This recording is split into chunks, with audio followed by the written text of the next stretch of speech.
సందర్భం చెప్తాను. గుడి ముంగట ఒక కొబ్బరికాయ కొట్టే రౌతు ఉంటుంది. ఆ రౌతుకు మాటలొస్తే అది ఒక మాట చెప్తుంది. ఏమని?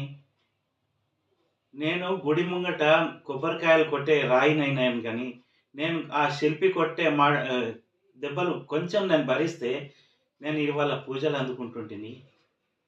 నేను ఆ రోజు ఆ దెబ్బలు తాళలేక ఇలా ఉన్నాను. ఇప్పుడు నన్ను రోజూ కొడుతున్నారే! నా బాధ ఎవరికి చెప్పుకోను అని అంటుంది. అలాగే విద్యార్థుల భవిష్యత్తు కూడా అదే. ఉపాధ్యాయులు కొడుతున్నారు, తల్లిదండ్రులు దండిస్తున్నారని కాదు. ఇప్పుడు దండించడమే బెస్ట్. ఈరోజు ఉపాధ్యాయుల చేతిలో మీరు దెబ్బలు తినకపోతే రేపు పోలీసుల చేతిలో దెబ్బలు తినాల్సొస్తది. తస్మత్ జాగ్రత్త. ఎప్పుడైనా విద్యార్థులు తల్లిదండ్రి మాట వినండి. ఉపాధ్యాయుల మాటలు వినండి. మీ భవిష్యత్తు మీ ప్రజ్వలంగా, ఉజ్వలంగా బాగానే ఉంటుంది. ఎన్‌హెచ్‌ఆర్‌సీ ఇదే కోరుకుంటుంది.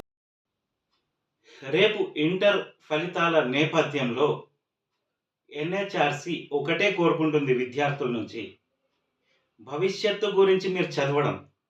కానీ ఈరోజు మనం పాస్ అయినాం, ఫెయిల్ అయినాం, పాస్ అయితే ఆనందపడాలా, ఫెయిల్ అయితే మనోధైర్యాన్ని కోల్పోవాలా? అలాంటి అవసరం ఏం లేదు. ఈరోజు ఫెయిల్ అయితే మళ్ళీ పాస్ కావచ్చు. మన తల్లిదండ్రుల ఆశయాలను బతికించాలి.